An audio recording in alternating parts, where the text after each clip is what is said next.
মা আয়েশা সিদ্দিকা রাদিয়াল্লাহু তাআলা আনহা বলেন, এ দুনিয়ার মহিলারা রে, তোমরা কি তোমার স্বামীর 100% প্রশংসা করবা?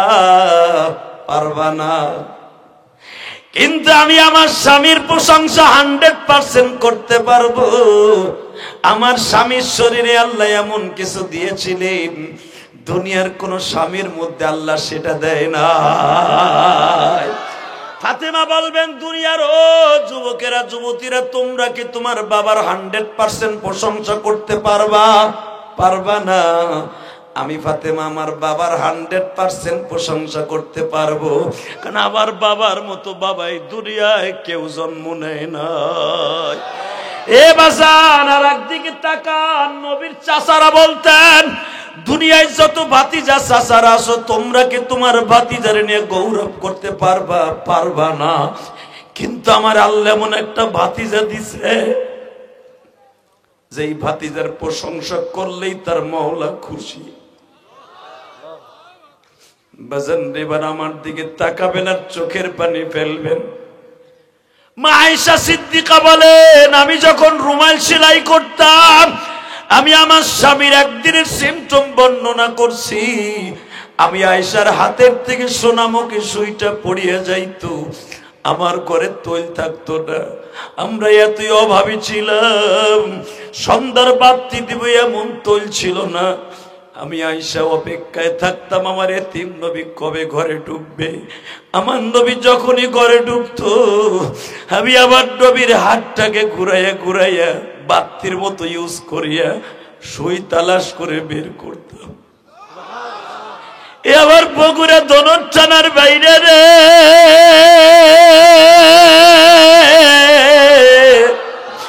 আজকে 9 ডিসেম্বর তুমি আবার আল্লাহরে দেখাইয়া দিবা। 9 ডিসেম্বর তুমি দেখাও 2023। 9 ডিসেম্বর এই হাজার হাজার মানুষ গভীর রাত্রে, কার জানো এই মাজমার মধ্যে মা নাই বাবা নাই গো। এই দুনিয়ায় মার মতো দরদি কেউ নাই। এই মাজমার মধ্যে কোন সভাপতির মা নাই বাবা নাই গো। আজকে 9 ডিসেম্বর তুমি আমার আল্লাহরে বুঝাইয়া কমালি, এই দুনিয়ায় কয়দিন বাঁচবো জানি না, তবে আমরা সবাই নবীর সেনা, দুনিয়ার কাউকে ভয় করি না তোমারে ছাড়া। আল্লাহ তোমার নবীর বিরুদ্ধে যারা কথা বলবে, ওদের বিরুদ্ধে আমাদের এই কণ্ঠ বাজবে। বাংলাদেশে এক শ্রেণীর নাস্তিক আছে, তারা বলে নারাই তাকবীরের ধ্বনি এটা জামাত ইসলাম গো। আমার নবীর যখন 8 বছর বয়স, চাচার সাথে বাবাই ফিলিস্তিন ব্যবসা করতে গেছে। তখন ফিলিস্তিন নাম না, ফিলিস্তিনের নাম ছিল শাম। কি নাম কি নাম কি নাম? শাম দাস ছিল এই দেশের নাম। 8 বছর বয়সে আমার নবী চাচার সাথে এই ফিলিস্তিন গেছে, যেখানে মা মারিয়ামের কবর। এই মসজিদে আকসার পাশে নবী মাল লয়ে যখন গেছে, এই বেজরমা ইহুদির বাচ্চারা নবীরে মারার জন্য ডাল সরকি নিয়ে আসছিল। নবীর চাচা জীবনকে বাজি রাইখে মক্কায় নিয়ে আসছে। আমি আপনাদের 2টা পাও ধরে বলে দিয়ে যাই, এখানে শেষ না গো বাবা। আমার নবী যখন তার মায়ের সাথে কবর দেখতে মদিনায় গেছে, তখন বুহাইরা রাহেব একজন ইহুদির পাদ্রী ছিল, ইহুদিদের আলেম। সে আমার নবীরে মাইরে ফেলানোর জন্য 160 কিলোমিটার দূর থেকে বেঈমান মদিনায় আসছে। যখন আমার নবীর চেহারাটা দেখছে, তার মায়া লেগে গেছে। কারণ আমার নবীর চেহারা মোবারকের মধ্যে এমন বরকত ছিল বাবা, আমার নবীর দেখলে আর ক্ষুধা লাগতো না। আমার নবীর দেখলে কেউ পানির পিপাসা লাগতো না। আমার নবীর দেখলে কেউ কোলে না নিয়ে পারতো না। ওই 160 কিলোমিটার দূর থেকে আসছে, আমার নবীর বাইরে ফেলবে। আমি না লাভ দিয়ে আমার নবীর কোলে নিয়ে কয়, বাবা ও বাবা তুই এদিকে আয়। এই লোকটা সাউনি বেশি ভালো না। আল্লাহুম্মা বারিক আলা মুহাম্মাদিন ওয়া আলা আলি মুহাম্মাদ কামা বারাকতা আলা ইব্রাহিম وعلى آل إبراهيم إنك حميد مجيد हम सब मुसाफिर हैं वही आखिर ठिकाना कोई आगे रवाना है कोई पीछे रवाना ला इलाहा इल्लल्लाह ला इलाहा जोरे ला इलाहा لا إله إلا الله محمد رسول الله صلى الله عليه وسلم জোরে কলবে একটা ধাক্কা হবে আল্লাহ আল্লাহ আল্লাহ আল্লাহ হয় না জোরে আল্লাহ আল্লাহ আল্লাহ Allah, Allah,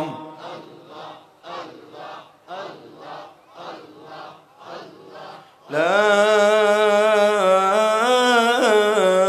ilaha illallah Muhammadur Rasulullah সমস্ত প্রশংসার মালিক কে? এই আল্লাহ নাম আসতে নিয়েন না। আল্লাহ নাম যে যত উচ্চারণ করবেন আল্লাহ পাক আপনার দিলের ময়লা পরিষ্কার করে দিবেন। এটা জোরে বলেন, সমস্ত প্রশংসার মালিক কে? মাস্টার বাড়াও, টোন বেস বাড়াও, স্পিকার আমার দিকে ডাইরেক্ট মারো একসাথে। এই ইকো একসাথে বলতে হবে। দুটি হাত উঁচা করে আমার আল্লাহকে দেখেন তো। নামান নামান নামান, একসাথে একসাথে নামান নামান নামান, একসাথে উঠাবেন, একসাথে নামাবেন, ঠিক আছে? সমস্ত প্রশংসার মালিক কে? নামান হাত। আল্লাহ দেখো কি সুন্দর হাত দুটো তুলছে আল্লাহ। এরা কোন মায়ের সন্তান আমি জানি না। এই ওইটারে দিকেন, উঠ এই সামনে, ওই চাদর আল্লাহ চাচার কাছে যা, ওই যে চাদর আল্লাহ, ওই বুড়া চাচার কাছে, উঠ পিছনে যা। তুই কঠিন ব্যাটারি, আমি বুঝতে পারছি। হ্যাঁ, তো সামনে দেবে আর দেড় ব্যাটারি, আর এক বিপদ। ওইটার আপনার সামনে লো হ্যান টান দিয়া, এই ছোটটারে। হ্যাঁ, নাহলে ওই কবে না গুতা দিব না একটু পরে। কঠিন ডিজিটাল, ওইটা পোলার ডিজিটাল। একসাথে বলতে হবে। এখানে আসার তৌফিক কে দিচ্ছেন? যাইবার তৌফিক কে দিবেন? সব কাজের শুরুতে কার নাম নেবেন? খানা খাওয়ার সময়, পানি খাওয়ার সময়, সুদ খাওয়ার সময়। সুদ খাওয়া হালাল না হারাম? খাইতে খুব আরাম। খবরদার বাবা, সুদ খাবেন না, মরে যাবেন, সুদ খাবেন না, ইনশাল্লাহ বলেন। বাজান, সুদের গুনাহ কি জানেন? আপনি জানলে জীবনে 1 টাকাও সুদ খাবেন না। না খাইয়া দরকার 1 মাস না খেয়ে মরে যাবেন, তবু সুদ খাবেন না। সুদের গুনাহ এত মারাত্মক, কেউ যদি 1 টাকা সুদ খায় তার নিজের আপন মায়ের সাথে জেনা করার গুনাহ হয়। আরে আমার মা দুঃখিনী, গোপালগঞ্জের জমিনে ঘুমিয়ে আছে। আপনি বগুড়ের সন্তান, আমি গোপালগঞ্জের সন্তান। আপনার দেশে একজন প্রেসিডেন্ট জন্ম নিয়েছেন, আমার দেশে একজন প্রেসিডেন্ট জন্ম নিয়েছেন। আপনার দেশে একজন পুত্রবধূ, এই উত্তরবঙ্গের একজন পুত্রবধূ প্রধানমন্ত্রী ছিল দীর্ঘ টাইম, ঠিক না? আবার আমার দেশের আমার শাশুড়ি শেখ হাসিনা, সেও দীর্ঘদিন প্রধানমন্ত্রী। কারণ এই শেখ হাসিনাও কিন্তু আবার আপনাকে উত্তরবঙ্গের পুত্রবধূ। আপনাকে ঠেলা কি জানেন? কঠিন ঠেলা।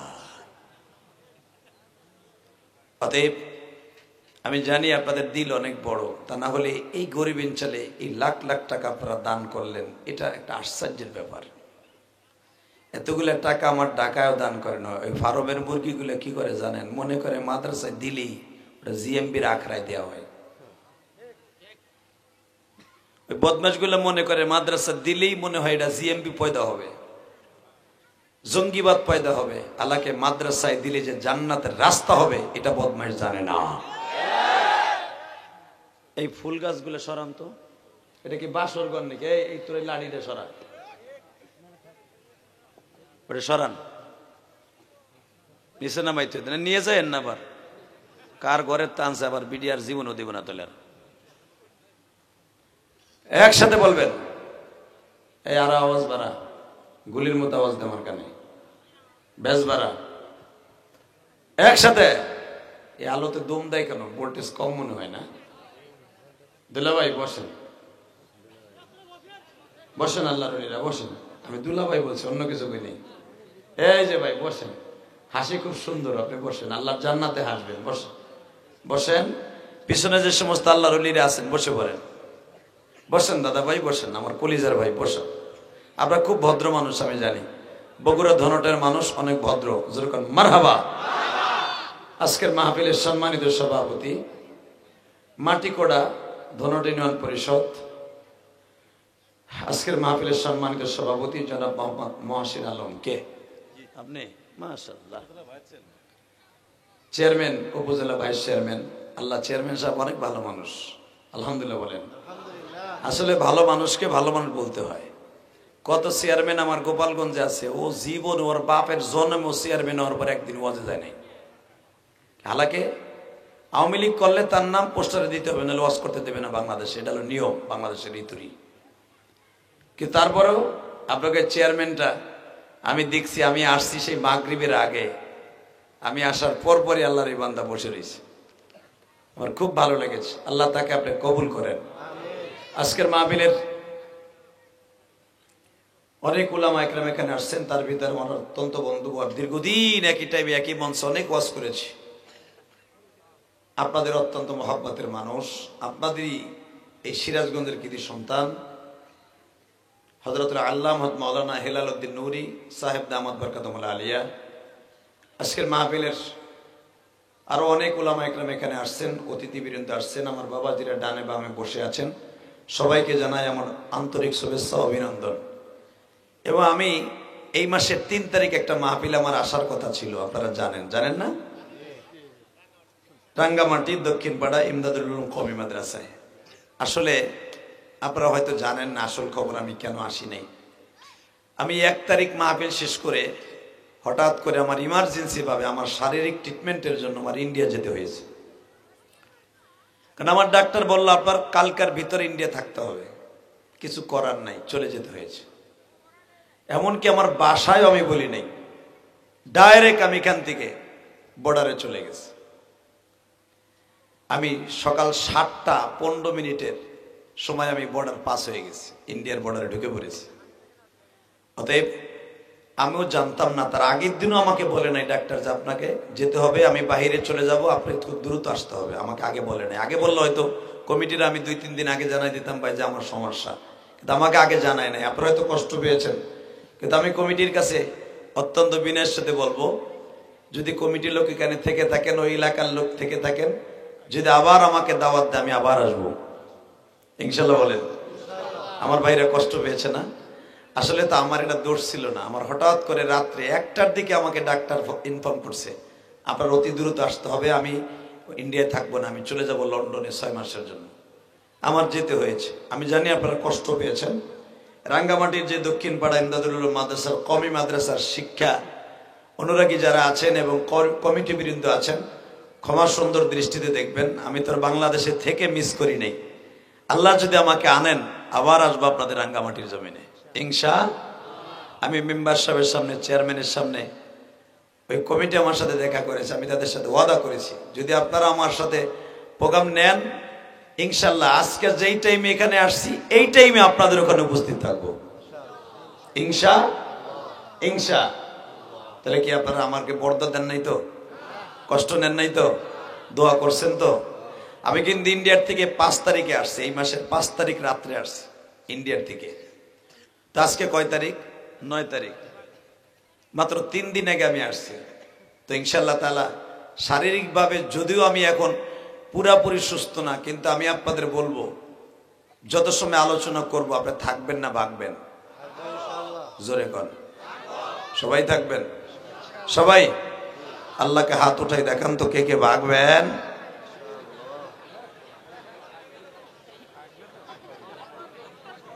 ও আপনারা ভাগবেন, থাকবেন তো ইনশাআল্লাহ? আল্লাহু আকবার বলেন তো। চা খাবো, পানি খাবো, গরম পানি। আল্লাহ, আমি মেম্বার সাহেবের কাছে অনুরোধ রাখছিলাম, চেয়ারম্যান সাহেবের কাছে, আমাকে দেখেন 9টা থেকে 9:30 উঠানো যায় কিনা। আপনারা ধাক্কায় নিয়ে আসলেন 10টার পরে। আসলে আপনারা আমার দরদই বুঝলেন না। তারপরে যাই হোক, আপনারা আমাকে দরদ বুঝেন নাই, আমি আপনাদের দরদ বুঝেছি। আপনারা আমার কষ্ট করে আসছেন এই শীতের মধ্যে। আমিও এসছি, আমার মা বোনটাও এসছে। পুরুষের চাইতে মহিলার সংখ্যা বেশি। তাহলে বোঝা গেছে আমার মা বোনরা ও আজকে বেশি ভালোবাসে। আল্লাহ আমার মা বোনদেরকে কবুল করেন, আমার মা বোনদের সন্তানগুলোকে কোরআনের হাফেজ বানায় দেন। আমি আশ্চর্য হয়ে গেলাম, এতটুক মাদ্রাসায় এতগুলো ছাত্র পাগড়ি পাইলো, হাফেজ হইল। সুবহানাল্লাহ, সুবহানাল্লাহ। বাবা, আপনি কি জানেন একজন হাফেজের দাম কত? আমার আগের বক্তা হেলাল উদ্দিন নুরি আমার ভাই বলেছে।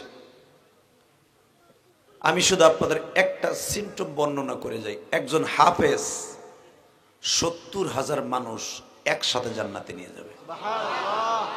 সুবহানাল্লাহ। যদি আসতে বলেন না, আপনি এইটাও পাবেন না। কারণ আমি শেখ হাসিনা খালেদার প্রশংসা করতে বলি নাই। আপনি যখন সুবহানাল্লাহ বলবেন, তখন অর্থ কি হয় জানেন? ওই আল্লাহ পবিত্র, আল্লাহ মহান। আর আপনি যখন আল্লাহরে বড় করে দেখবেন, আল্লাহ আপনারে ছোট রাখবেন, আল্লাহ আপনাকে মাফ করে দিবে। বলেন তো আল্লাহু আকবার, বলেন তো আলহামদুলিল্লাহ, বলেন তো সুবহানাল্লাহ। পরবর্তীতে যতবার সুবহানাল্লাহর অপশন আসবে, বলার কায়দা আসবে, যেই জায়গায় বলতে হবে বলবেন তো জোরে, ইনশাআল্লাহ। ইনশাআল্লাহ। মুসা পয়গম্বর আল্লাহরে জিজ্ঞেস করে, ও রব, তোমার কাছে যখন কথা বলতে আসি তখনই খালি উম্মতে মুহাম্মাদের প্রশংসা করো। ও এখনই তো বললেন না, কি কই তুই এখনই তো ফেল করলেন। আমি আবার বলছি, আল্লাহ তোমার সাথে যতবারই আমি কথা বলতে আসি, সকালে আসি আর বিকালে আসি আর 1:30টায় আসি, 2টায় আসি, 5টায় আসি, 6টায় আসি, 10টায় আসি, যখনই কথা বলতে আসি তোমার মুখে খালি উম্মতে মুহাম্মাদি মুহাম্মাদি মুহাম্মাদি। আমার উম্মত গুলো সয়ে দাও না। আল্লাহ কয়, তোরা আর কি কৈফিয়ত আছে তাই শেষ কর, পরে উত্তর পাবি। কারণ মুসা আলাইহিস সালাম খুব কড়া মেজাজের মানুষ ছিল, যে আজরাইল এক ঠাকুর দিয়া চোখ বাইর করে দিছে। এত কড়া মেজাজ ছিল মুসা আলাইহিস সালামের। আওয়াজান আল্লাহ বলে, আর কি? কয়, আল্লাহ তুমি কি আবার রাগ করতেছ নি? আমি তো জানি তুমি রাগ করলে এই দুনিয়া উল্টে দেবা। কারণ কুল্লু মান আলাইহা ফান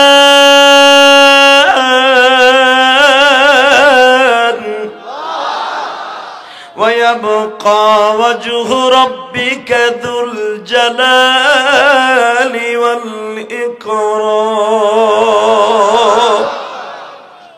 কোরআন তেলাওয়াত শুনে যারা আল্লাহু আকবার বলবেন, জীবনে হাড়ের রোগে ভুগবেন না, জীবনে আপনি বেঈমান হয়ে মরবেন না, জীবনে আপনি স্ট্রোক করে মরবেন না, জীবনে আপনি না খাইয়া মরবেন না, জীবনে আপনার ফ্যামিলিতে কোনো দিন অভাব থাকবে না।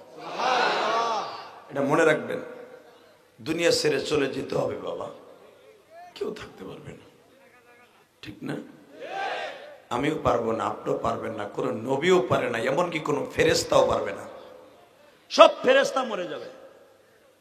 যেই ফেরেশতা এখন আপনার আমার এই প্যান্ডেলের পাশে কোটি কোটি কোটি কোটি কোটি কোটি ফেরেশতা, আপনার এই আমার প্যান্ডেলের পাশে একজনের কাঁধে আর একজনের পা রাইখা আসমান পর্যন্ত প্যান্ডেলটা ঘিরে রেখে দিয়েছে। এই কোরআন হাতে নিয়ে বলছি, আমার জন্ম যেরকম মুসলমানের সত্য, আমার এই কথাটাও সত্য। আসমান পর্যন্ত হাফাতহুমুল মালাইকা গাশিয়াতুহুমুর রাহমা নাযালাত আলাইহিমুস সাকিনা।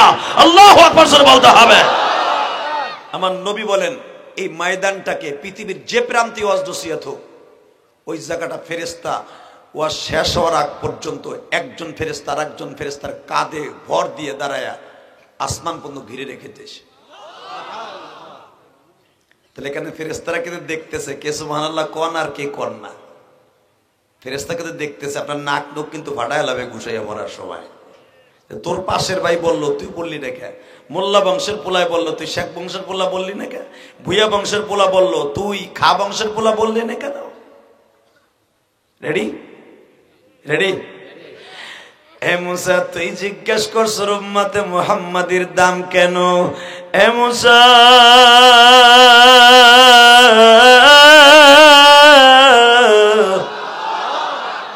উম্মতি মুহাম্মাদির দুইটা মাত্র কারণে দাম হবে ভাই। কই যান চাচা? আমি ওয়াজি করুন আল্লাহুম্মা আমিন। এই দুইটা চাচা উঠে গেল, কিচ্ছু বললেন না আপনারা। আচ্ছা যাক, আমার বাবা জিন্দা আবার আসবে, জোরে করেন মারহাবা। উঠবে না একজন করে ওঠে, দুইজন একসাথে উঠলে মনে করবো মারামারি লাগছে, ঠিক না বেঠিক? একজন একজন উঠবেন আর ওঠার চেষ্টা করেন না। আমার কি ডেলি আনতে পারবেন আপনারা? এই চেয়ারম্যান সাহেবকে আমার প্রতিদিন আনতে পারবে? এই মেম্বার সাহেব পারবে? এই মাসের হুজুর পারবে? আমাদেরকে একটা প্রোগ্রাম নিতে হলে বাবা 2 বছর 3 বছর অপেক্ষা করতে হয়। কত কষ্ট করে আমাদের আনতে আমরা জানি, আর আমরাও যে কত কষ্ট করে আসি আপনারা জানেন না। এই যে কুয়াশা পড়ছে, আপনি তো আর শুনে যাইয়া নিরিবিলি খেতা গাইতে ঘুমাবেন, হয়তো পাও কেউ ধুবেন অথবা পাও ধুবেন না। বেচারি আপনার বোর খেতা ধুইতে ধুইতে আপনার পার ময়লা বিরক্ত হয়ে গেছে। এই মগার ঘর করি, মগার ডেলি আপাও ধোয় না। স্বামী একটা পাইছে আপাও ধোয়া, ও পাও ধুয়ে ঘুমায় না। বাবা আপনি যেহেতু ঘুমাবেন, আমার তো ঘুম নাই, আমার যেতে যেতে ফজর হয়ে যাবে, ঢাকা যেতে ফজর। আর যে কুয়াশা পড়ছে সকাল কয়টা বাজবে আল্লাহ জানে। তবে আমি আপনাদের সকলের কাছে দাবি রাখি, আপনারা যেন ঠিক মতো নামাজটা পড়তে পারেন, এই টাইমে আমি ছেড়ে দেবো। শুধু একটা কথা বলবেন, এই জমিনের মালিক কে? ওনার কাছে যেতে হবে না? হবে? বাবা তুমি এদিকে আসো, শোনা এদিকে আসো, আমার ভাইদের দেখতে কষ্ট হইতেছে, বুঝছি। আসো আসো বাবা, আর একটু দিকে আসো, তুমি আমার কাছে। বাস মাশাআল্লাহ, আল্লাহ। বাজান আপনি একটু পিছনে আসেন তো বাজান, আসেন। আলহামদুলিল্লাহ আলহামদুলিল্লাহ, বাইরে অনেক কষ্ট করে আসছে, দেখতে পারতেছেন আমাকে, কষ্ট হইতেছে, বেজার হইতেছেন। এবার দিলটা নরম করবেন, দেখেন আমাকে দাম কত। আমাকে দাম আমরা কমাই ফেলছি, হালাকি উম্মতে মুহাম্মাদের মতো দাম পৃথিবীর কোন উম্মতেরও নাই, ঠিক না বেটি? জোরে কর, আরো জোরে, আরো জোরে। এই আমার আল্লাহ বলেন, এ মুসা উম্মতে মুহাম্মাদের দাম 1 নাম্বার হলো, তারা গরিব হোক আর ধনী হোক, খাবার পাক বা না পাক, একটা পামরুটি খাক আর পান্তা ভাত খাক। পামরুটি খাক, পান্তা ভাত খাক, খাওয়ার শুরুতে বলবে তারা বিসমিল্লাহ। শুরুতে কি বলবে? জোরে কোন। খাবার পরে বলবে। এই মাত্র 2টা কারণে উম্মতে মুহাম্মাদির দাম আমি আল্লাহর কাছে সব নবীর উম্মতের চাইতে দাম। বাজানরে মুসা নবী বললেন,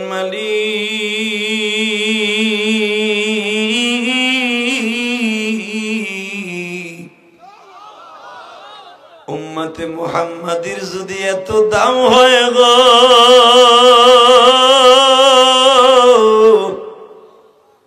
তারা কি সবাই পয়সার দিক দিয়ে দামি হবে?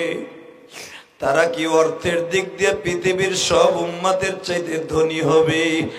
আমার আল্লাহ বলে, না রে মুসা না, তারা সারাদিন খেতে খামারে কাজ করবে, ভুট্টার খেতে, পেঁয়াজের খেতে, রসুনের খেতে, মসুরি কলই, মসুরি খেসারি, ধান খেতে কাজ করবে। ও মুসা দুপুরের দিকে নামাজ ঠিকই পড়বে, শরীরের মধ্যে ময়লা থাকবে, গামছাটা বিছাইয়া জমির হাতালেই দাঁড়াইয়া নামাজে দাঁড়ায় যাবে। এ মুসা এখানে শেষ না, সারাদিন ক্লান্ত শরীর লইয়া ইশারের নামাজটা যদিও জামাতে পড়তে না পারে, ঠান্ডা পানি দিয়ে ওযু করিয়া মুসা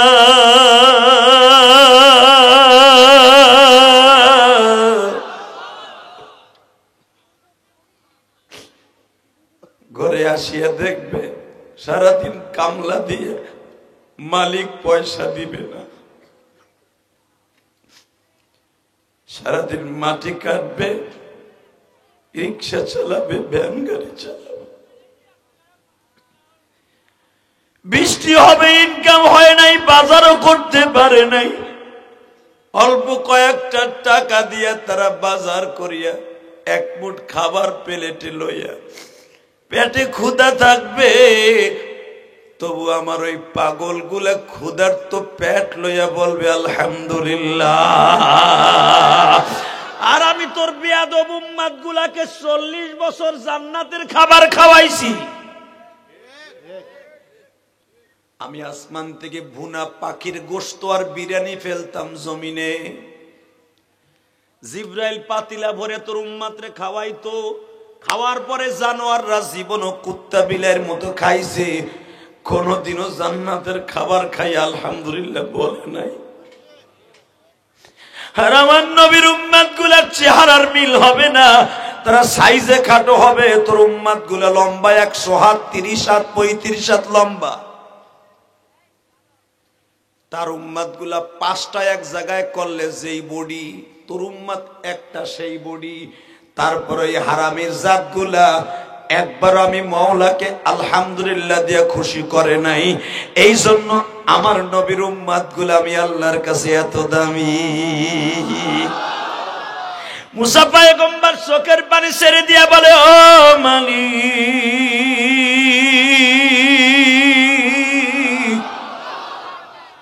তাহলে একটা কথা কও কি, উম্মতে মুহাম্মাদের যদি এত দাম হয়, যেই দাম এখন আমি মুসা দেখতেছি আমারও নাই। এ ভাই, এ ক্যামেরাম্যান, তোমার হাত সরাও, আর উঠাবো না, হাত সরাও। এরপরে বেটা টিপাটিপি করে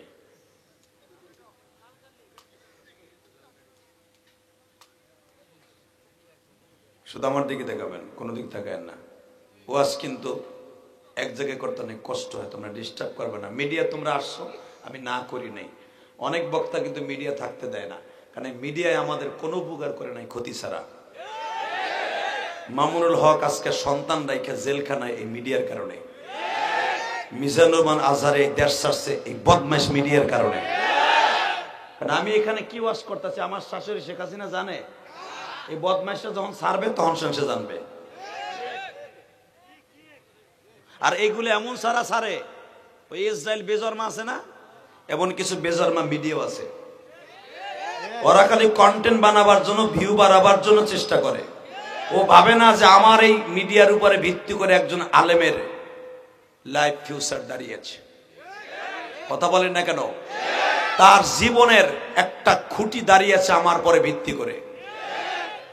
মিজানুর রহমান আজহারি কবে কবে কি বলছে ছেড়ে দিছে, ওইটারে এমন ভাবে থাম্বিল দিয়ে সারাইছে, লেগে গেছে আওয়ামী লীগের বড় বড় মন্ত্রীদের কপালে। লাগার সাথে সাথেই তো 1 ঘন্টার ভিতর দেশ সার্বি, তার ভিতরে গরম ডিম দিব, সোলা সারা আসলা দেব তোরে। মামুনুল হক কোন জায়গায় কি বলছে এটা জানতো সরকার? এই যে আজ থেকে 30-32 বছর আগে কোনো মিডিয়ার ছাতা ছিল না।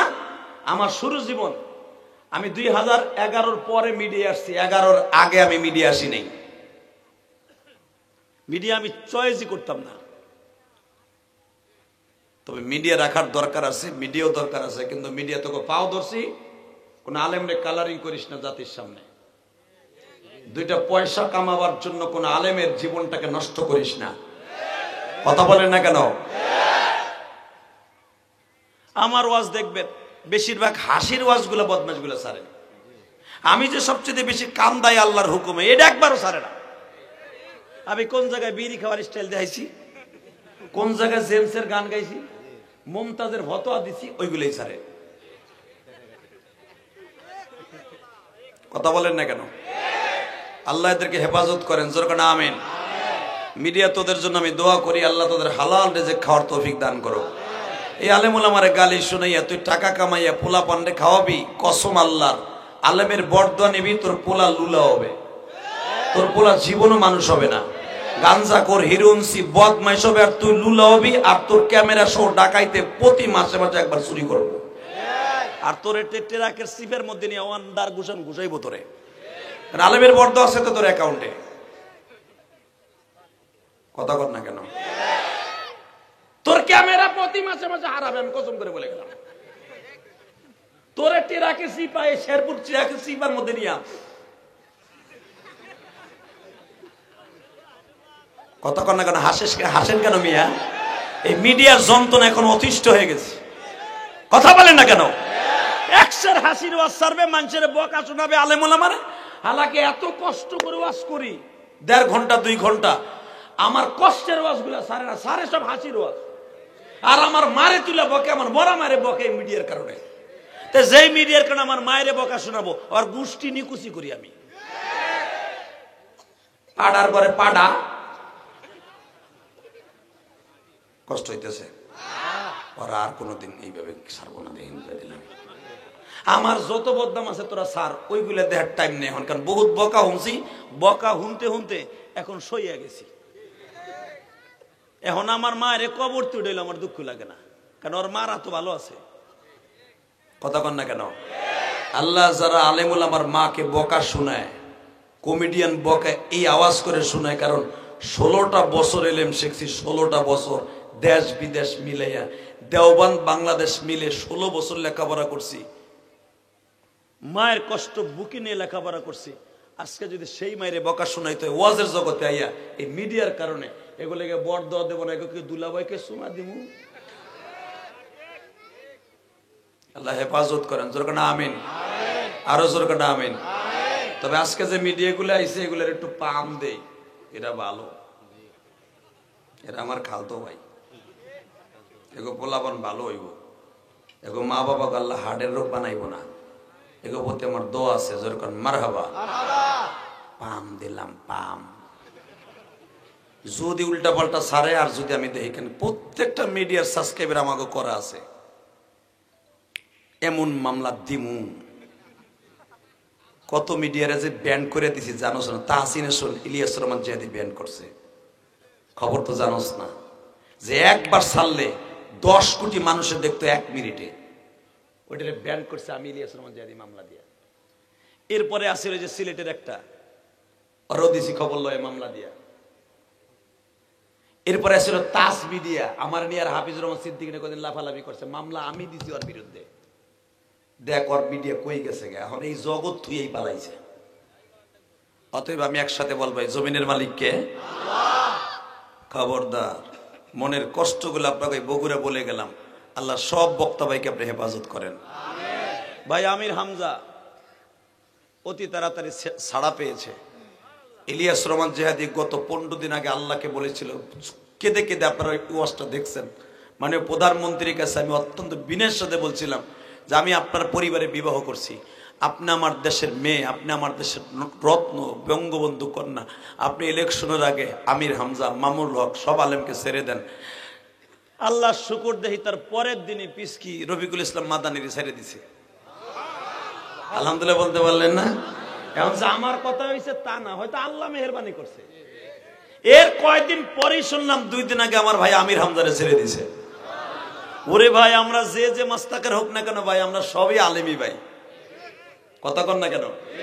আমির হামজা জীবনে কমই মাদ্রাসা পড়ে নাই, সে নিজেই বলে আমি আলিয়ায় পড়ছি। আমার আলিয়া ভাই হয়েছে দেখি একজন বক্তা, আমি একজন বক্তা, সে আমার কলিজার ভাই।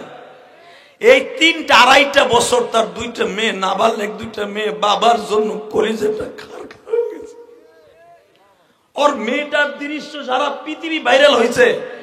যেই মামলা ওরে কোর্টে উঠাইছে, ওর মেয়েটা বাপের পুলিশ ভ্যানের গুনাটা এইভাবে রডটা ধরে ঝুলে রয়েছে বাদরের মতো, বাবারে এক নজর দেখার জন্য। হয়তো মাননীয় প্রধানমন্ত্রীর এই দৃশ্যটা দেখে ফেসবুকে তার অন্তরে দাগ কাটছে, যে আমিও তো বাবার পাগল, আমিও তো মায়ের পাগল, আমি তো আমার বাবা মায়ের জন্য প্রতি 15ই আগস্ট আমি তাদের জন্য দোয়া করি। তাহলে এই আমির হামজার মেয়েটাও তো বাবার জন্য পুলিশ ভ্যানে ঝুলতাছে, হয়তো তার অন্তরে লাগছে বিদায় বলছে ছেড়ে দেয়। আমি মাননীয় প্রধানমন্ত্রীকে বলবো, আপনি আমার দেশের রত্ন, আপনি আমার বাংলাদেশের অভিভাবক হিসাবে আলেমদেরকে ছাইরে দেন, ছাইরে দেন আপনি। ওই যে ওই আইছে কয় দিব না, দিতাছে না চান্দু, তোমার মতো লোক আছে বিদায় দিব না, কথা কর না কেন? কয় দিব না, দিচ্ছে তো আলহামদুলিল্লাহ বলেন। যাগো সারার কথা ছিল না তাকে ছাইড়া দিছে ইনশাল্লাহ। বাকি কয়জন ছেড়ে দেবে ইনশাল্লাহ বলেন। সবচাইতে বেশি আমার মায়া লেগেছে মাননীয় প্রধানমন্ত্রীর, এই জন্য দোয়া করি একমাত্র কারণে, আমি ওই দেশে জন্ম নিয়েছি এই জন্য না, মাননীয় প্রধানমন্ত্রী এক নাম্বারে সে গেছে বেজরমা ইসরায়েলের বিরুদ্ধে গেছে। এই যেই সময় ইন্ডিয়ার মতো দাদা এত বড় শক্তিশালী দেশ ইন্ডিয়া ইসরায়েলের পক্ষে, চায়না ইসরায়েলের পক্ষে, ব্রিটেন ইসরায়েলের পক্ষে, রাশিয়া ইসরায়েলের পক্ষে, আমেরিকা ইসরায়েলের পক্ষে, তাদের কপালে জুতার বাড়ি মাইরা আমার ছোট্ট দেশের প্রধানমন্ত্রী ফিলিস্তিনের পক্ষে। এটা বিশাল বড় আমাদের জন্য পাওনা। কথা বলেন না কেন? জীবন যা কার থাক দীপ্তকণ্ঠ আওয়াজ দেবেন উলামায়ে কেরাম। ফিলিস্তিনের বুকে যদি আরেকটা বার কোনো বেঈমান আক্রমণ করে কোনো মায়ের কোলকে খালি করে, আর বাংলাদেশের প্রধানমন্ত্রী যদি একবার আমাদের অনুমতি দেয় ফিলিস্তিনে যাওয়ার জন্য, জীবনকে বাজি রাইখা আল্লাহর ঘর মসজিদ আকসাকে রক্ষা করার জন্য কে কে যাইতে রাজি আছে? আল্লাহকে দু হাত দেখায় দাও। নারায়ে তাকবীর, নারায়ে তাকবীর, আল্লাহু আকবার।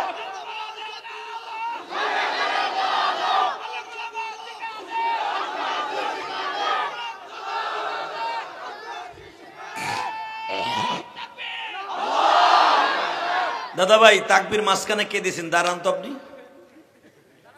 তাকবীর বইয়া পড়ে না, দেও জোরে মারো।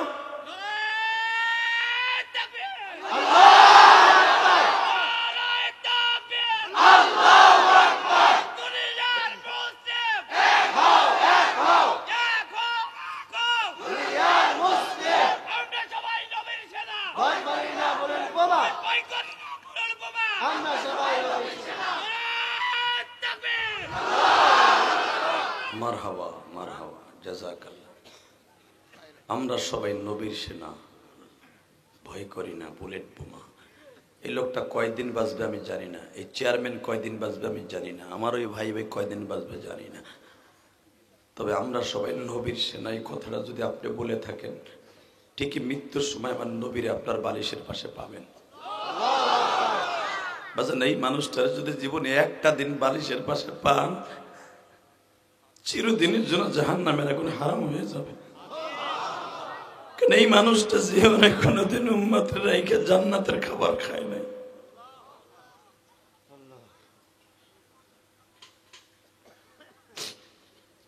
দুনিয়ার সব নবী জান্নাতের খাবার দুনিয়ার থেকে খেয়ে গেছে। মুসা নবীর উম্মত গুলা জান্নাতের খাবার 40 বছর খাইছে। ইউনুস নবী মাঠের পেটে বইরে জান্নাতের খাবার খাইছে। আইয়ুব নবী 18 বছর আল্লাহর জান্নাতের খাবার খাইছে। ইব্রাহিম আলাইহিস সালাম আগুনের মধ্যে খাইছে জান্নাতের খাবার। ইউসুফ আলাইহিস সালাম কুয়ার মধ্যে বইয়ে খাইছে। হারুন আলাইহিস সালাম জমিনে খাইছে। মুসা আলাইহিস সালাম খাইছে। আমার নবী উম্মতের রাইখা জান্নাতের খাবার খায় নাই, খায় নাই, খায় নাই। আমার ওই নবীর যদি বাংলার জমিনে কেউ গালি দেয়, বগুড়ায় দেখ আর গোপালগঞ্জ দেখ আর জায়গায় পুঁতে ফেলবো, ওর জায়গায় মাইরা লুলা বানায় ফেলবো। রাজি আছো না নাই? কে কে রাজি আছো? আকবাকে হাত তুলে দেখায় দাও।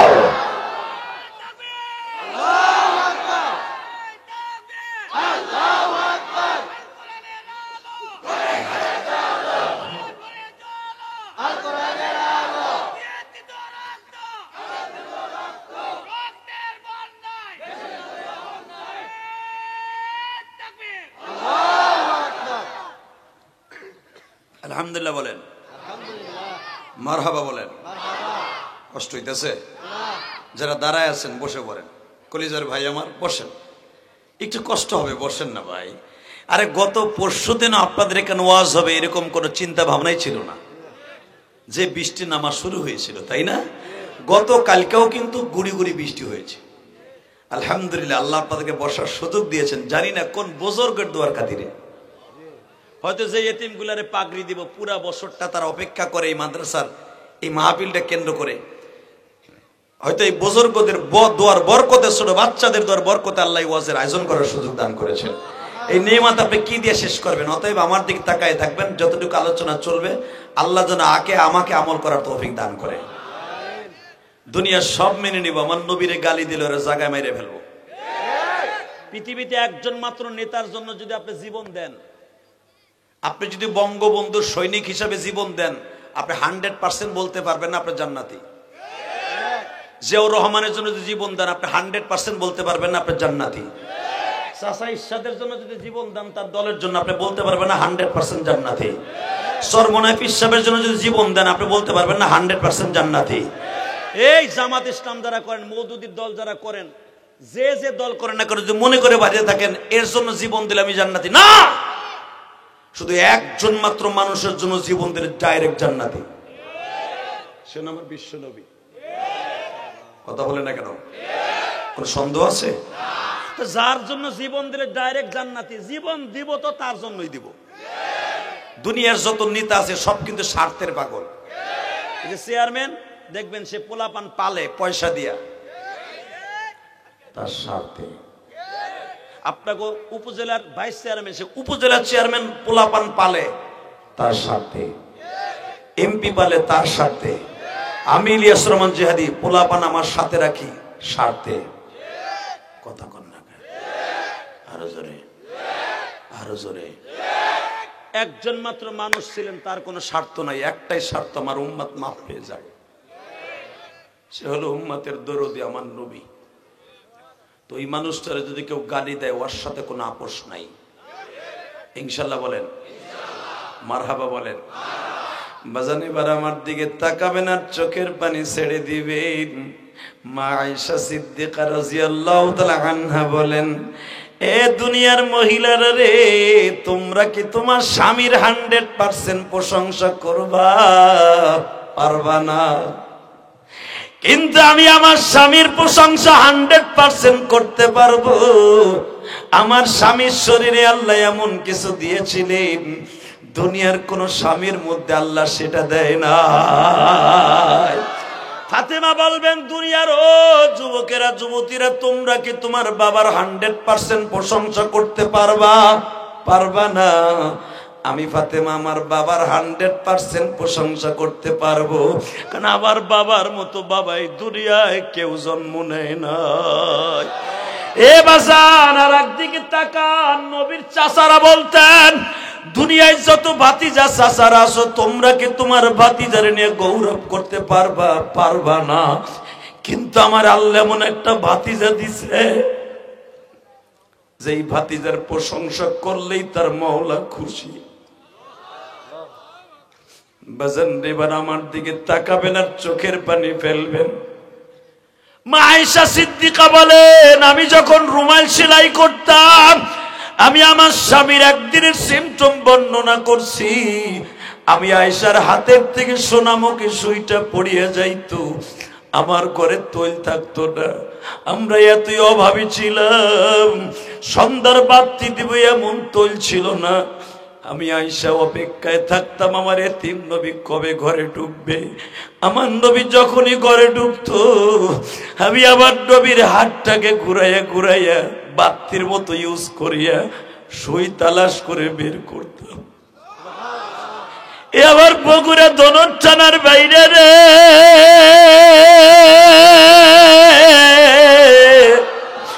আজকে 9 ডিসেম্বর তুমি আবার আল্লাহরে দেখাইয়া দিবা। 9 ডিসেম্বর তুমি দেখাও 2023, 9 ডিসেম্বর এই হাজার হাজার মানুষ গভীর রাত্রে, কার জানো এই মাজমার মধ্যে মা নাই, বাবা নাই গো। এই দুনিয়ায় মার মতো দরদি কেউ নাই। এই মাজমার মধ্যে কোন সভাপতির মা নাই, বাবা নাই গো। আজকে 9 ডিসেম্বর তুমি আমার আল্লাহরে বুঝাইয়া কমালি, এই দুনিয়ায় কয়দিন বাঁচবো জানি না, তবে আমরা সবাই নবীর সেনা, দুনিয়ার কাউকে ভয় করি না তোমারে ছাড়া। আল্লাহ তোমার নবীর বিরুদ্ধে যারা কথা বলবে, ওদের বিরুদ্ধে আমাদের এই কণ্ঠ বাজবে। বাংলাদেশে এক শ্রেণীর নাস্তিক আছে, তারা বলে নারাই তাকবীরের ধ্বনি, এটা জামাত ইসলাম গো কয় না, কয় শিবিরের আওয়াজ বলে, এটা বলে পাকিস্তানের আওয়াজ। তোরে তল পেটে ঘুষামু খালি, কথা কন না কে? এ যুবকে তোরা দুইজন যাস না, শোনে শোনে, তোরা দুইটা গেলি কেনা? আল্লাহ বাড়ি ঘর তুমি চিনো? চাচাই চিন্তা করে ওটা তো আমার, ওদের কি কন আপনি, আমারটা লুলা হয়ে গেলে ভাঙ কই না, আপনার সন্তান নেককার হবে যেরকম মারহাবা। বাজান আমার দিকে তাকাবেন, এই জমিনের মালিক কে? আল্লাহ বলতেছে, মুসা তুই তো আমার নবীর প্রশংসা শুনতে চাইছস, আমার নবীর প্রশংসা বাদ দে, তুই যখন আমার নবীর উম্মত হইতে চাইছস তাহলে আসল কথা শোন, আমার নবীর উম্মত সমস্ত নবীর উম্মতের আগে জান্নাতে যাবে। আসতে কইেন না। হে মুসা এখানেই শেষ না, আরেকটা কথা শোন, আমার নবীর উম্মত গুলা যত সময় পর্যন্ত জান্নাতে না যাবে, কোন নবীর উম্মত জান্নাতে ঢুকবে না। হে মুসা আরো শোন, আমার নবীর উম্মত গুলা জীবনে যত গুনাহ করবে, জীবনে যত গুনাহ করবে, শুধু একবার মাটিকোড়া তাহফিজুল কোরআন মাদ্রাসার বাৎসরিক মাহফিলে বইয়ে চোখের পানি ছাইরে দিয়ে একবার চিল্লাই আমি আল্লাহকে ডাক দিবে, আমি ওর কলবের মধ্যে ঢুইক্কা ওর জীবনের সব গুনাহ মাফ করে দিব। এ মুসা এখানে শেষ না, হুন তলে যখন আজকে আমার নবীর উম্মতের প্রশংসা তুই শুনতে চাইছিস, আরো শোন, আমার নবীর উম্মতের মধ্যে আলেম থাকবে, এই আলেম গুলা তোর গাড়িতে জান্নাতে যাবে। মুসা আলাইহিস সালামের চোখ গেছে বড় বড় হইয়া, আল্লাহ তুমি কও কি এত দাম, তাহলে একটা কাজ করো, আমারে তার উম্মত বানাই দাও। এমনি দেরি করে উঠেছে, আরো যে ভাবে তো আমার থাম যাবে না, রেডি? আল্লাহ তাহলে তার উম্মত বানাই দাও, জোরে জোরে জোরে জোরে জোরে জোরে। হে মুসা উম্মত হওয়ার অপশন নাই, তুই তো জানোস না হে কবে আইব। মুসা সে দুনিয়া আইব তোর 3000 বছর পরে, আমার 3000 বছর পরে আবে, আজকে তুমি তাকে প্রশংসা করো। মুসা রে তার প্রশংসা না করে কই যাবো, তার জন্যই তোর বাবা আদম রে বানাইছি, তোর বাবা নূহ রে বানাইছি, তোর জাতির পিতা ইব্রাহিম রে বানাইছি। মুসা আলাইহিস সালাম কাঁদে আর কয়, আল্লাহ আমি আর জীবনে উম্মতে মুহাম্মাদের সম্পর্কে কিচ্ছু বলবো না, আমার শুধু ওই নবীরে একবার দেখাও। জোরে জোরে জোরে জোরে জোরে। আল্লাহ তোমার যারা সুবহানাল্লাহ বলে এদের জবানগুলোকে তুমি বড় করে দাও, এদের সন্তানগুলোকে আলেম বানায় দাও, আল্লাহ এদের সন্তানগুলোকে কোরআনের হাফেজ বানায় দাও। আল্লাহ এই কলিজার টুকরা আমার মুসলমান ভাইদেরকে একবার এদের দোয়ার খাতিরে ফিলিস্তিনে সাহায্য করো। বাজার ফিলিস্তিনের দিক তাকাইলে কলিজায় মানায় না।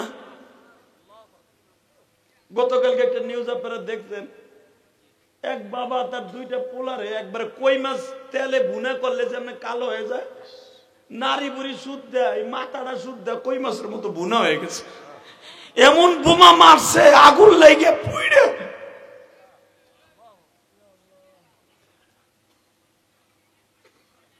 প্যান্ডেলের বাইরে কথা হয়, আমি ওকে পাও ধরে ধরছি, কমিটির বাইরে ওকে থামতে বলেন। দোকানের সামনে কথা হয়, আল্লাহ যদি কথা বলে ওর জবানটা তুমি বন্ধ করতে পারবে, আর কেউ পারবে না। কথা ঠিক না ঠিক? হাজার হাজার মানুষ আমার বাজানের বয়সী, তোর বাপের বয়সী লোক ওয়াজ শুনে আর তুই হনে বসে কথা কস, তোর ভয় নাই? আমি মুসাফিরে কষ্ট দিস না, গজব তোর উপর চাইবে যাইতে পারে। কথা ঠিক না ঠিক? 2 টাকার দোকানদারের জন্য দ্রব্যমূল্য, আল্লাহ এখনো পর্যন্ত যারা দোকানের সামনে দাঁড়ায় আছে আমি তাদেরকে বরদোয়া দিলাম না, দোয়া দিলাম, ওকে তাড়াতাড়ি প্যান্ডেলে ঢুকাই দাও। আর যদি না ঢুকে আল্লাহ বিচার তোমার কাছে দিলাম।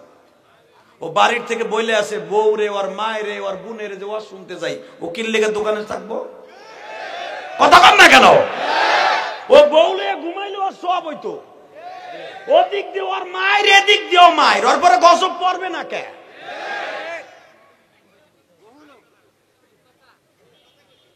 বউলে ঘুমাইলে সব হইতো না? ও বউর হক নষ্ট করে দোকানে বসে পিটিস পিটিস করবে, আল্লাহ হয়তো ঢুকতেছে কেবল। আল্লাহ যদি এরপরে দোকানের সামনে থাকে, আমি জানি না ও কোন মায়ের সন্তান, আল্লাহ ওর মা হয়তো অবশ্যই গর্বে রেখে দোয়া করছিল, আল্লাহ আমার সন্তানকে নিক্কার বানায় দাও, তা না হলে ওয়াজের মাঠে আসতো না। শয়তান ওরে চুলকাইয়া গাও বানাইয়া দোকানের সামনে ফেলাই রাখছে। আল্লাহ আমার ওই জাহান্নামী বাইরে জান্নাতের মধ্যে ঢোকার তৌফিক দান করো। তোমার নবী বলছে পৃথিবীর শ্রেষ্ঠ খারাপ জায়গা হলো বাজার, যেখানে দোকানদারি হয়। আল্লাহ ওই খারাপ জাহান্নামের জায়গা থেকে এইটা হলো জান্নাতের বাগান। তুমি বলছো, তোমার নবী বলছে যেখানে ওয়াজ হয় এটা জান্নাতের বাগান, এই জান্নাতের বাগানে ঢুকাইয়া দাও। জোরে কেন আমিন। আসতে বললোই মগা ঢুকবো না, ওই বাটপার আইবো না এটার মধ্যে। আমিন কন। আল্লাহ যদি এরপরেও না আসে, আমার এই দাড়ি পাকা বাজানটা একটা দরখাস্ত দিবে। কি দরখাস্ত দিবে? আর লুলা বানাই দিও, কি দেওয়া দেবে? হেদায়েত দিয়া। জোরে কেন আমিন। আরো জোরে। আর কত হবে না, দেখবেন আর কত হবে না। তোর পাও ধরে ধরছে যুবক, আর কথা বলবি না। ইনশা মুসা, তুই তার উম্মত হওয়ার অপশন নাই, তোর সাথে দেখা হবে। যা, আল্লাহ কবে দেখা করাইবা, কবে দেখা করাইবা, কবে দেখা করাইবা। দেখা করাবো তোরে, তুই অপেক্ষায় থাক। যেরকম মারহাবা অবাজান। এখন আপনি যেই কথাটা শুনবেন, আপনি শক্তি দিয়ে আল্লাহু আকবার বলবেন। কেমন? যেই মুসা নবী আল্লাহর সাথে কথা বলছে, এই পাহাড়টা ফিলিস্তিনের ভিতরে পড়ে গেছে। ইব্রাহিম নবী যেই আগুনের মধ্যে পড়ে 40 দিন ছিলেন, ওই ইব্রাহিম নবীর কবর ফিলিস্তিনে। যে আইয়ুব আলাইহিস সালাম 18 বছর কিরাই খাইয়া আমার আল্লাহর নৈকট্য হাসিল করছে, আইয়ুব নবীর কবরটাও ফিলিস্তিনে। ইউনূস নবী 40 দিন মাছের পেটে ছিল, আল্লাহ পাক তারে পরিত্রাণ দিয়েছে, ইউনূস নবীর কবরটাও ফিলিস্তিনে। বাইতুল মুকাদ্দাস অর্থাৎ মসজিদে আকসা যে নিজের হাতে নির্মাণ করছে যেই নবীটা, তার নাম হলো ইসহাক নবী। ইব্রাহিম আলাইহিস সালামের 2টা সন্তান, বড় ছেলের নাম ইসমাইল। ইসমাইল আর ইব্রাহিম নির্মাণ করছে কাবাঘর। আর ইসমাইলের ভাই অর্থাৎ ইব্রাহিম নবীর ছোট ছেলে ইসহাক, আর ইসহাক নবীর ছেলে ইয়াকুব। ইয়াকুব কিন্তু ছোট ছেলে। ইয়াকুব আলাইহিস সালামের ইসহাক আলাইহিস সালামের 2টা ছেলে ছিল, একজন নাম ইয়াকুব, একজন নাম ইউনূস। কি নাম? ইউনূস মানে ইউনূস নবী না, ওর নামই ছিল ইউনূস, যেরকম আপনার স্বাস্থ্য ভাইয়ের নাম ইউনূস। তো ইউনূস আলাইহিস সালাম, ইউনূসরে আল্লাহ নবুয়তি দেয় নাই, ইয়াকুবরে নবুয়তি দিয়েছে। ইয়াকুব আর ইসহাক মিলা এই মসজিদে আকসা নির্মাণ করছে। জোরে জোরে জোরে জোরে জোরে বাজানরে। এই ইসহাক আর ইয়াকুব, ইউসুফ এখনো পর্যন্ত ফিলিস্তিনে ঘুমিয়ে আছে। এ বগুড়ার বাইরে রে, 3000-এর উপরে নবী এই ফিলিস্তিনে কবর। যেখানে নবীদের কবর পড়ে আছে, ওই ফিলিস্তিনকে এত তাড়াতাড়ি ধ্বংস করতে পারবে না ইনশাআল্লাহ। আপনি অপেক্ষা করেন, টুডু টু মধু, ফিলিস্তিন মুসলমানের হাতেই থাকবে ইনশাআল্লাহ। বলেন কি ভাই? মুসলমানের কেবলা মুসলমানের হাতে থাকবে। ওরা নর্তকী নাচাবে, ওরা পুতুল খেলাবে, মদ খাইয়া নাচবে, বাইতুল মুকাদ্দাসের পাশে কোন মুসলমান মেনে নিতে পারে না। এই জন্যই হামাস আজকে ওদের উপর আক্রমণ করেছে। ওরা প্রতিদিন মসজিদ আকসার পাশে 5 স্টার হোটেল বানাইছে, ওই হোটেলের মধ্যে প্রতিদিন মদ খাইয়া পতিতা নাচায়। ওইটা প্রতিহত করার জন্য আজকে হামাস সারা পৃথিবীর সামনে বলে জঙ্গি হয়ে গেছে। আমি আপনাদের কাছে একটা প্রশ্ন করি, ওই আমেরিকান লাল কুত্তাকে কাছে একটা প্রশ্ন করি, কোশ্চেন করি, আমরা যদি তোমাদের গির্জার পাশে যাইয়া মদ খাইয়া তোমাদের প্রতিমারে গালিগালাজ করতাম, তোমরা কি করতা? আর আমার প্রাণের মা, আমার প্রাণের নবী, হাজার হাজার নবীর কবরের পাশে মদ খাইয়া কুত্তার মতো নাচবা, আর মুসলমান মাইনে নেবে? এটা হতে পারে না, পারে না, পারে না। তোদের বিচার আল্লাহ করবে, কথা ঠিক না? ঠিক। আল্লাহ বিচার করে নাই? করে নাই? ফিরাউনে করে নাই? ওরে বাবা, শয়তান ক্ষমতায় আসার আগে 1,30,000 বাচ্চাকে হত্যা করছে। নাউজুবিল্লাহ বোরখা তার মধ্যে দেখো। আমি আবার বলছি, আওয়াজ দিলে ওয়াজ করবো না, এলে যাবো। এই 1,30,000 বাচ্চা হত্যা করছে এই জালিম। হঠাৎ করে তার দেশের কিছু ভাড়াটি আলেম, আমাকে বাংলাদেশের সরকারি কিছু ভাড়াটি আলেম আছে না, মানে প্রধানমন্ত্রীর একবারে জান্নাতি মহিলা বানাই দিছে। আরে ভাড়াটি, আরে পাম তুই কারে দেশ? ওটা প্রধানমন্ত্রী বুঝে যে তুই আমার পাম দিতাস। ওটা গোপালগঞ্জের মাইয়া, আমরা চিনি, আমরা গোপালগঞ্জের বলে আমরা চিনি। তুমি পাম দিলেই তোমার একবার সব দিয়ে দিব মাল্লাউয়া। কেমনে বুঝলেন ওলা? কথা কর না কেন? জান্নাতি মহিলাই পৃথিবীতে 11 জন আল্লাহ নিজে ডিক্লেয়ার দিছে, এছাড়া পৃথিবীর কেউ কাউরে জান্নাতি ডিক্লেয়ার দিতে পারবে না। 11 জন মহিলার আল্লাহ জান্নাতি ঘোষণা দিছে, আর আমার নবী দিছে 10 জন রে। তো 11 জনের ভিতর তো আমার শাশুড়ি শেখ হাসিনা নাই, তাই তুমি দাও কেমনে? তবে হ্যাঁ, এটা বলা যেতে পারে যে মসজিদ বানায় দিবে, আল্লাহ তাকে জান্নাতে ঘর বানায় দিবে। মানে প্রধানমন্ত্রী 560টা মসজিদ করেছে, যা পৃথিবীর ইতিহাসে কোন প্রধানমন্ত্রী ভাবে করে নাই। মাইনা নিলাম, হয়তো আল্লাহ একটা মসজিদ কবুল করলে, পয়সা হালাল হলে ডাইরেক্ট জান্নাতে যাবে। কথা কর না কেন? এইভাবে বলা যেতে পারে। কষ্ট হইতেছে? পান গাতে তামার কি হয়েছে? শুধু আমার দিকে তাকাবেন, ক্ষমতার এমন একটা ঘেরান রে ভাই, এই ক্ষমতা কেউ ছাড়তে চায় না। খালেদা জিয়া নল দিয়া অক্সিজেন নিতেছে, হে এখনো স্বপ্নে দেখে আমি আর একবার প্রধানমন্ত্রী হব। শেখ হাসিনা হে কইতেছে মইরা জামুগা, মাগার 7 তারিখে হইব আমি প্রধানমন্ত্রী থাকবো। ক্ষমতার গেরাম যে কি ভাই! সাকিব আল হাসান সারা জীবন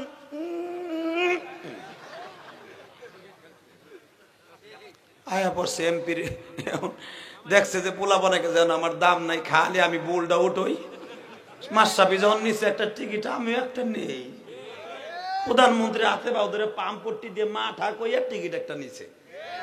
ও কি জানে যে দোনোটার কয়টা রাস্তা কাঁচা?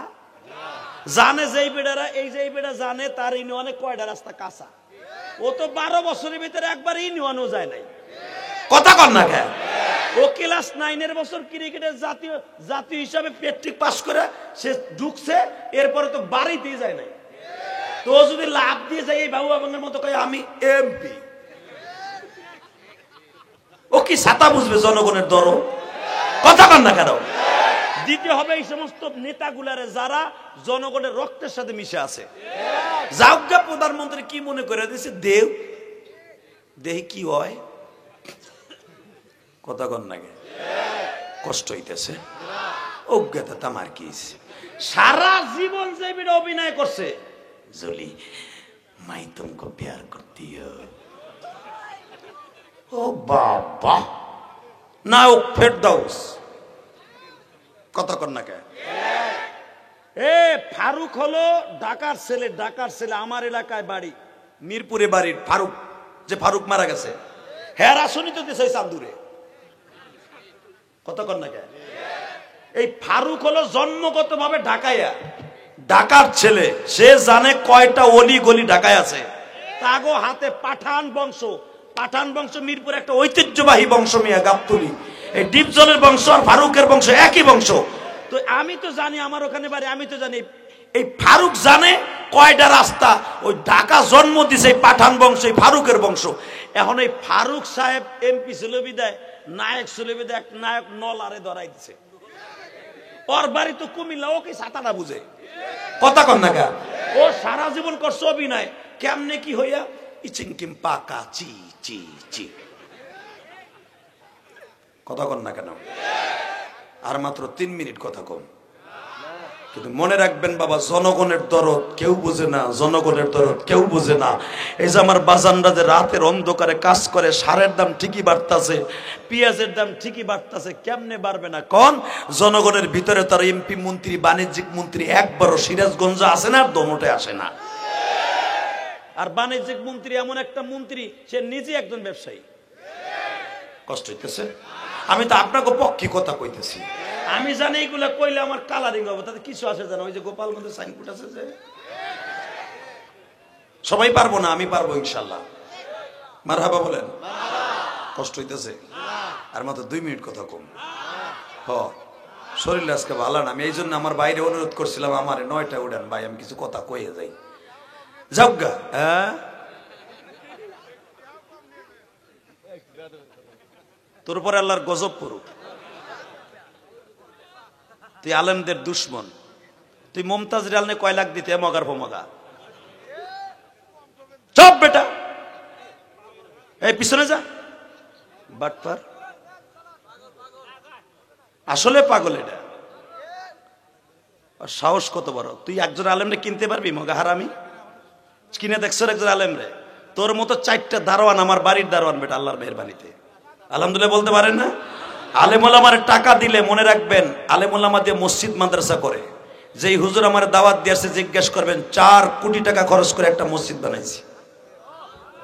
আমি কাউকে বলিনি আমার 1 বস্তা সিমেন্ট দেন, তুই দিয়েছিস না আমার মসজিদ 1 বস্তা? এই হারামি, আমার কষ্টের টাকা দিয়ে আমি মসজিদ মাদ্রাসা করছি, আলহামদুলিল্লাহ বলেন। অতএব মনে রাখবেন, আলেমুল আমাকে এমন কথা বলা যাবে না। আলেমদের টাকা যে সরমনা পিসাবকে গালি দেন, তাদের টাকাগুলো সব আল্লাহর রাস্তায় খরচ হয় বেটা। এই যে হাফিজুর রহমান সিদ্দিকীর বকা দাওয়ান্তাজে কোটি কোটি টাকা খরচ করে মাদ্রাসা করছে। আমরা কারো কাছে হাত পাততে পারি না, আল্লাহর কসম করে বলছি। এই হুজুরা তো কালেকশন করে মাদ্রাসা করলো, আমরা যদি কারো কাছে চাইতে যাই, চেয়ারম্যান সাহেব বলে আপনারা কম দিয়েছেন আল্লাহ, কারো কাছে চাইতেও পারি না।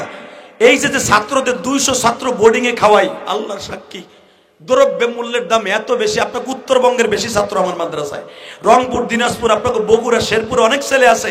কারণ হুজুর আছে, তার সাথে 10 জন 15 জন গেছে। এই ছেলেগুলোর কি দিয়ে খাওয়াবো কোন?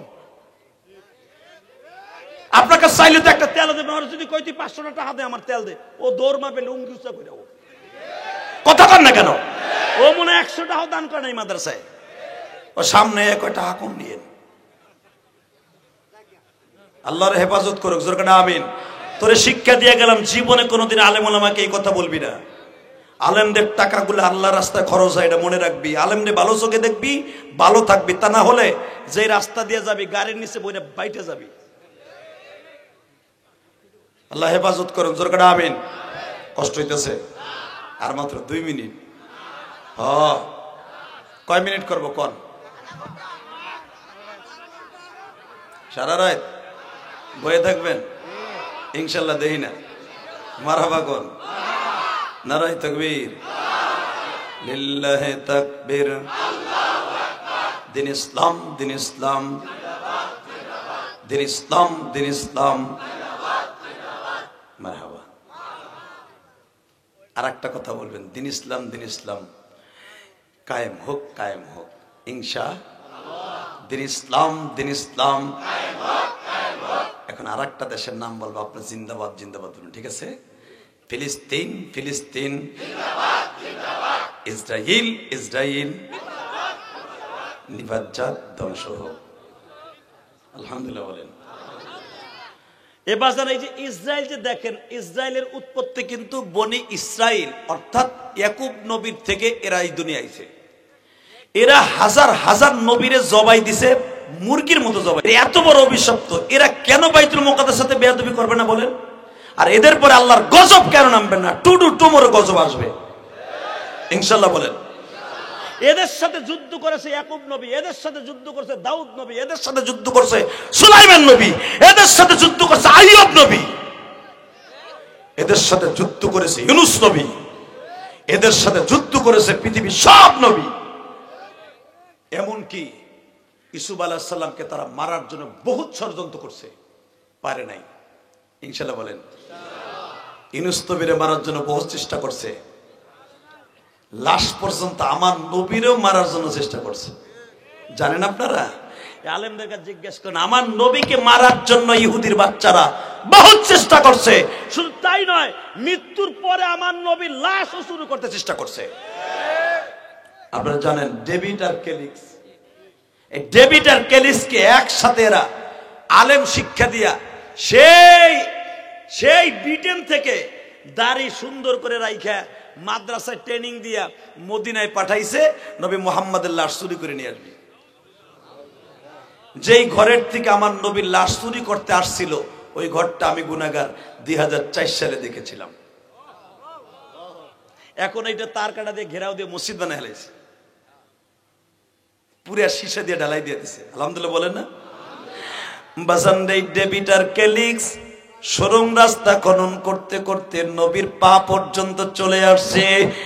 এ বগুড়া দনদ থানার বাইরে রে, এই জালিম গুলা এত বড় বাটপার, এতগুলা হারামি, এতগুলা বেজরমা, কারণ জাগত দেশের ঠিক নাই, ওরা ছিন্নমূল, ওরা কোনোদিন যাদের জন্মের ঠিক নাই তারা কোনোদিন সব বাবার বৈধ সন্তান হতে পারে না। কারণ ইসরায়েলে কোনো বিবাহ নাই বাজান, বিবাহের কোনো সিস্টেম ইসরায়েলে নাই। এ যুবক ভাইরা রে, এই বেজরমা দুইটা ডেবিটার কেলিক্স আধা কিলোমিটার দূর থেকে তারা রাস্তা খনন করতে করতে করতে বিশ্ব নবীর রওজা পর্যন্ত চলে আসলো। আমার নবীর ডাইন পাওটা বের হয়ে গেছে। ও বাজার, আমার নবীর পা পর্যন্ত যখন চলে গেছে, আমার নবী তখন স্বপ্নের ভিতরে নুরুদ্দিন জঙ্গিকে স্বপ্নে দেখায়। তখন মদিনা গভর্নমেন্টের প্রধানমন্ত্রী ছিল নুরুদ্দিন জঙ্গি, তুর্কির জমিনে বসে বাবা সে শাসন করত।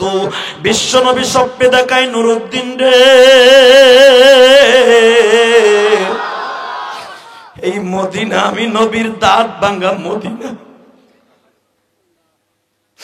এই মদিনা আমার জন্ম দিতে শরীরে রক্ত জড়াইছি, বহুত পাহাড়ের দাঁত ভাঙা রাইখা আসছি রে নুরুদ্দিন। দুনিয়ার সব নবী গাল ভরা দাঁত লইয়া কবরে আসছে, আমি নবীর দুইটা দাঁত দুনিয়ায় রাইখা আইছি। কিয়ামতের মাঠে আমার এই দাঁত দুইটা মাওলার সামনে দিয়া বলবো, মাওলা আমার উম্মত রে তুমি মাফ দিবারি। নুরুদ্দিন তুই তাড়াতাড়ি আমার কবরের কাছে যা, যদি ওই বেঈমান দুইটা আমার কবরে আমার লাশে হাত দেয়, আমার জিসিম মুবারকে যদি হাত দেয়, আমার কদমে হাত দেয়, পুরা মদিনা সারা পৃথিবী আল্লাহ উল্টায়া ফেলবে।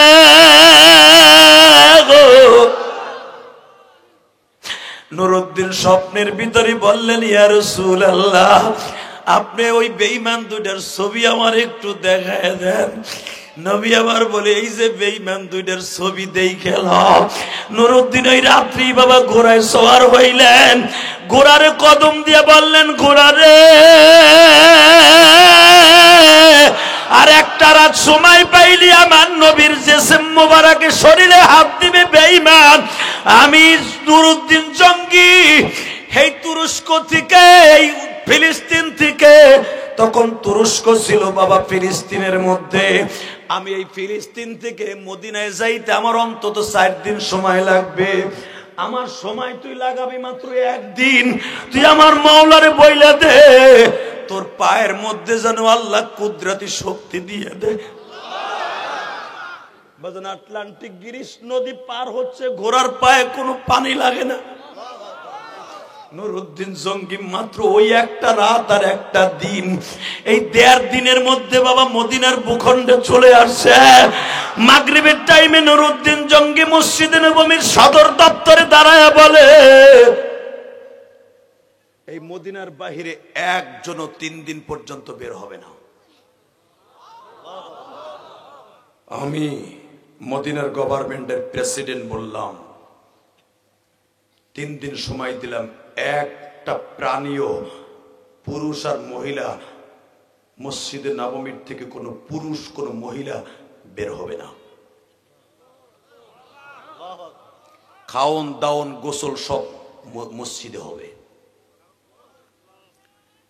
পুলিশের এনএসআই আমাদের দেশের বুঝাবার জন্য বলছি, ডিবি, এনএসআই, ডিজিএফআই সব বলে, স্যার আপনি তো কখনো ইনফরমেশন না দিয়ে আসেন, আজকে কেন আসছেন? বলে, কথা বলবা না, আমি ইনফরমেশন পাইয়েই আসছি।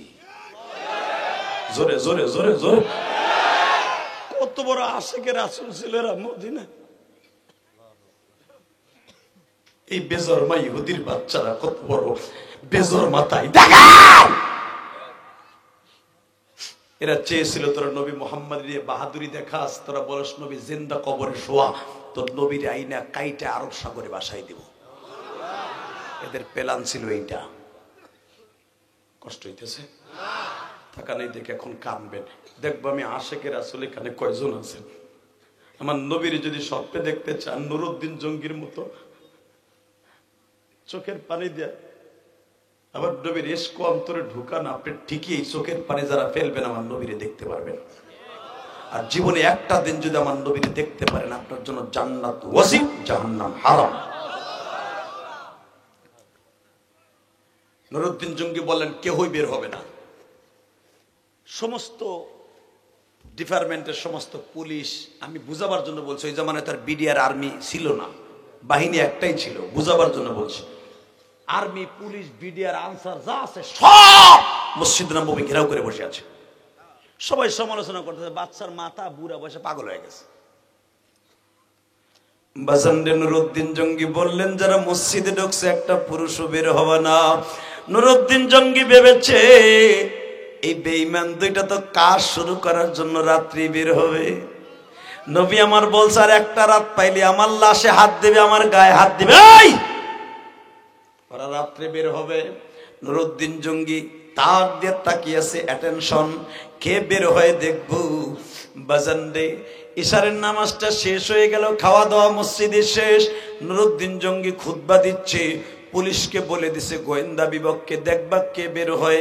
হঠাৎ করে দেখা যায় দুইটা শয়তান বের হয়ে যাচ্ছে।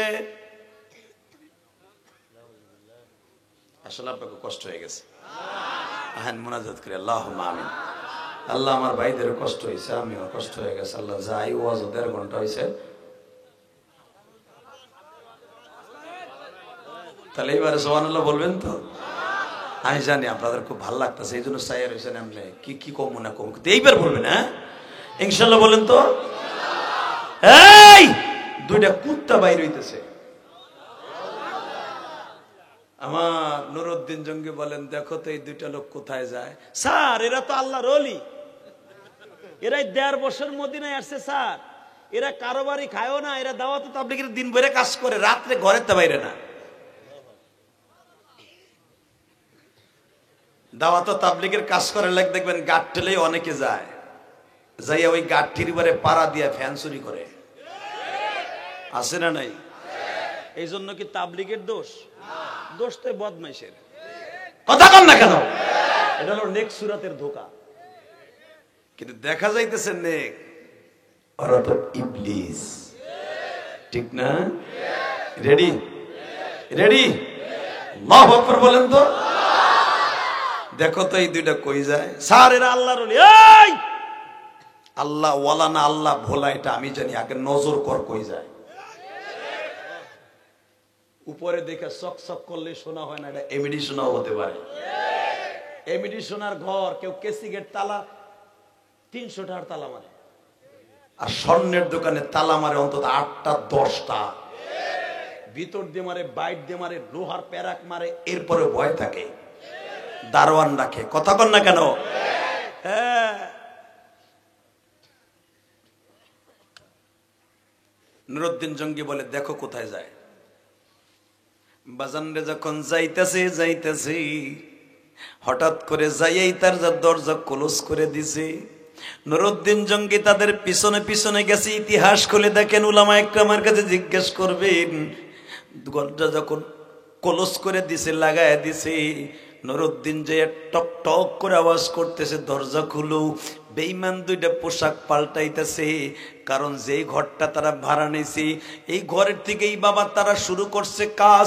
তাদের মিশন ওই ঘরের উপরে বাবা, ওই গর্তের উপরে যেখান দিয়ে সুড়ঙ্গ পথ খনন করেছে, বাংকার খনন করেছে, ওই বাংকারের উপরে একটা চকি দিছে। ওর উপরে আবার একটা পাটি দিছি, এর উপরে আবার একটা ডাল দিছি, এরপরে খন্তা কোদাল পাশে রেখে দিছি। বাজান 1.5 বছর ধরে তারা এই ষড়যন্ত্র করতেছে। নুরুদ্দিন জঙ্গি যখন ঘরের মধ্যে ঢুকতে দেরি আছে, তারা কোদাল নিয়ে দাঁড়ায় গেছে আঘাত করবে। নুরুদ্দিন জঙ্গি কেন নাম রাখছে? নুরুদ্দিন জঙ্গি এমন একজন মর্দে মুজাহিদ ছিল বাবা, একজনের কাছে 20 জন মুজাহিদ তার সামনে কিছু না।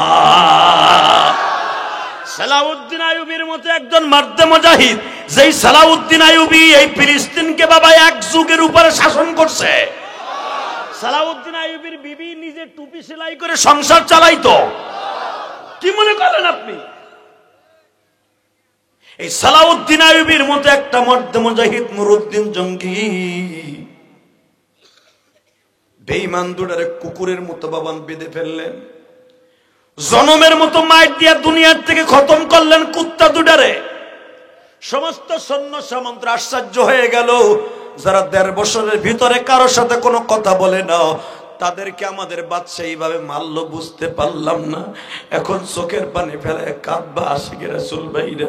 নুরুদ্দিন জঙ্গি লাথি দিয়ে খাটটা ফেলায় দিল, পাটিটা ফেলায় দিয়ে টর্চলাইট লইয়া বাবা যখন গর্তের মধ্যে নামছে, টর্চলাইট মারতে মারতে মারতে যায় দেখে কিছুদিন যাওয়ার পরে আর কোনো বাতি লাগে না।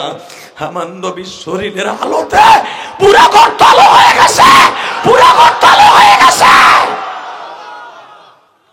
আল্লাহর কুতুবের মুরিদেরা নুরুদ্দিন জঙ্গি করলিং করে করে বাবা যাইতেছে, যায় দেখে আমার নবীর কুদরতি বরকতি রহমতি 2টা পাও বাইরে রয়েছে। ওই গর্তের ভিতর দিয়ে আলো বের হইতেছে।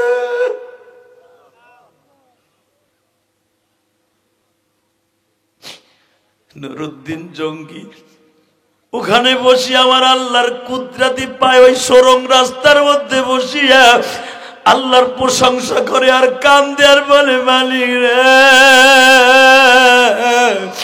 যার জন্য তুমি দুনিয়া বানাইছো তার সাথে এই কাম করছে আল্লাহ।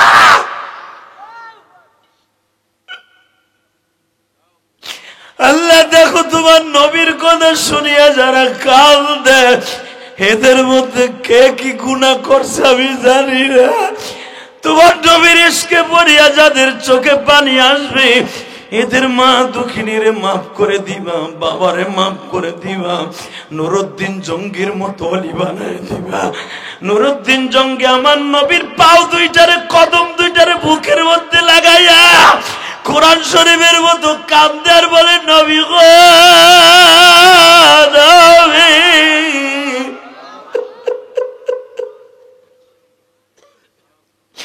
আমি জানি আপনার ইন্তেকালের পরে আজ পর্যন্ত আপনার মাধ্যম করার পরে কবর দেওয়ার পরে কেউ আপনার জিসিম মোবারক সরাসরি ধরতে পারে নাই, যদিও স্বপ্নের মাধ্যমে কেউ ধরছে। আমি আপনার জিসিম মোবারক স্বপ্নের ভিতর নাই, ডাইরেক্ট ধরলাম। নবীজি আমারে আপনি মাফ করে দেন।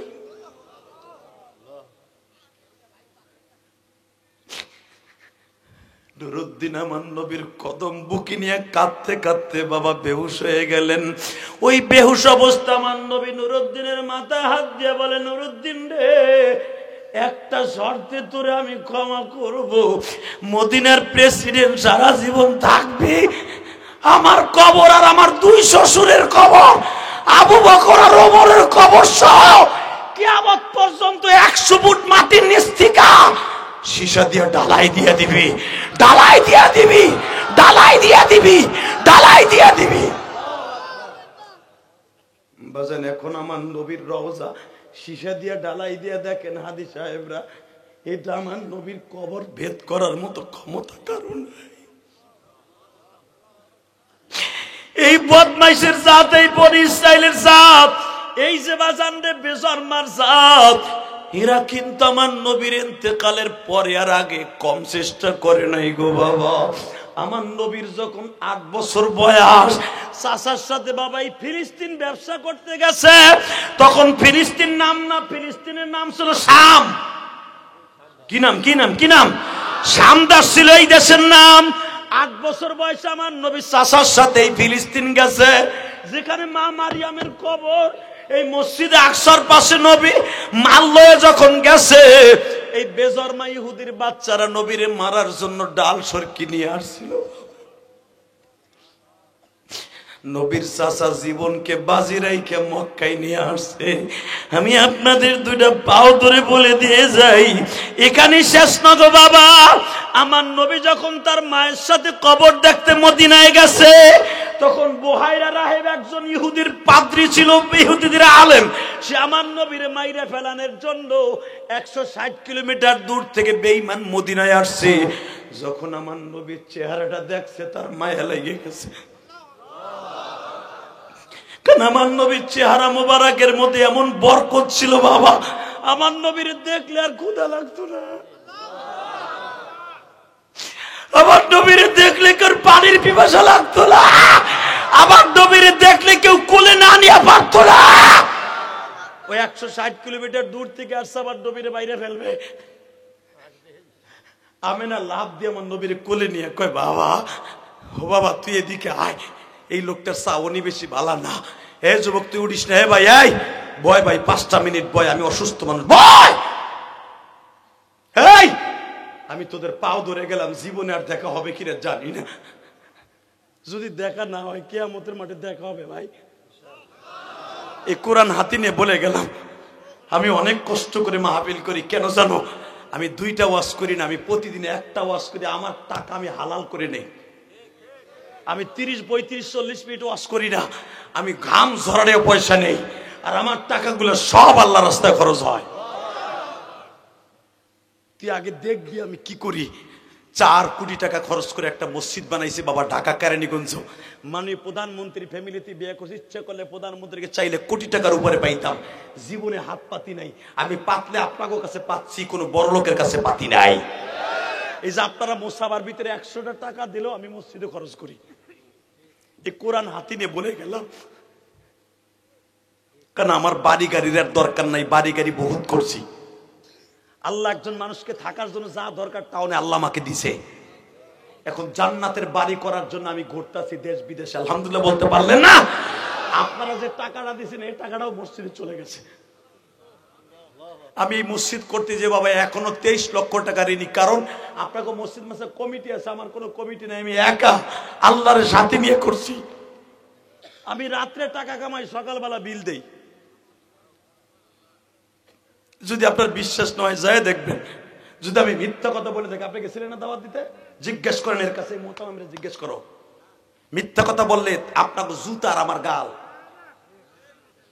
আগে আমার সম্পর্কে জানবা, তারপরে মন্তব্য করবা যে টাকা নিয়ে কি করি। আর তোমাকে নায়িকা গায়িকারা টাকা নিয়ে সিনেমার হল বানায়, ছবি বানায়, জাহান্নামে রাস্তা করে। কথা বলেন না কেন? কষ্ট হইতেছে বাবা? আমি আপনাকে চোখে পানি দেখতেছি, পানিটা আপনার জন্য নাজাতের ওসিলা হয়ে যাবে। আমেনা যখন টান দিয়ে আমার নবীরে বুকের মধ্যে নিয়ে বলে, বাবারে এই লোকটার চাউনি বেশি ভালো না, তোরে মাইরে ফেলবে, এবার আপনি কানবেন। আমার নবী বুহাইরা রাহেবের কাছে কি বলে, এখন আওয়াজ দিবেন, আপনি মানে মারতে আইছেন, আপনি আমারে মারবেন। বুহাইরা রাহেব আমার নবীর দিকে এক নজর তাকায় রয়েছে। বাবা আমি তোরে মারবো, তুই কেমনে জানলি? আমি জানছি। আমার পিছনে কে যেন বলে, মোহাম্মদ রে তুই উঠে আয়, বাবার কবরের কাছে আর দাঁড়াইস না, তোর পিছনে তোর দুশ্মন ইহুদি দাঁড়াই রয়েছে। জোরে জোরে জোরে জোরে জোরে জোরে বাজান রে। এখন আপনি কানবেন, আমার নবীও কান্দে। বুহাইরা রাহেবের হাতটা ধরিয়া বলে, আপনি আমারে মারবেন, আমার মালিক আমারে বাঁচায় রাখবে। আপনি কেমনে ভাবলেন গো?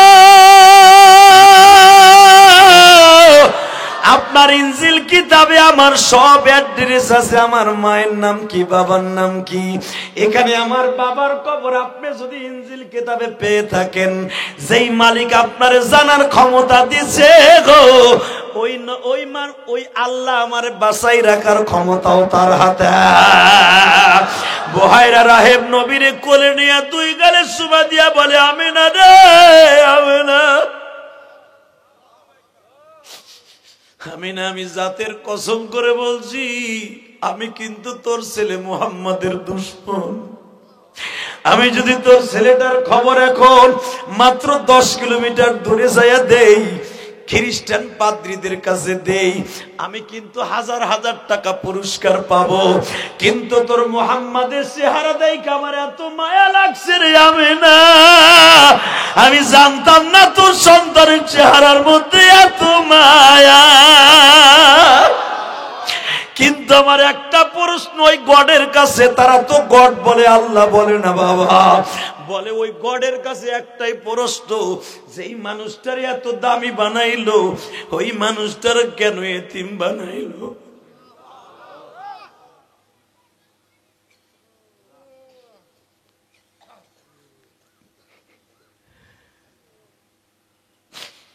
বাজান এই মাজমার মধ্যে যার মা নাই, ও বাবা নাই,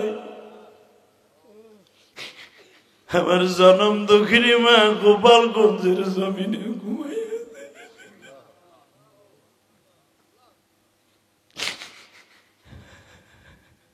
আমার মা আমারে 12 বছর বয়সে বলছিল, ইলিয়াস রে, যদি কোনদিন টাকার মালিক হ, একটা মসজিদ মাদ্রাসা বানাই।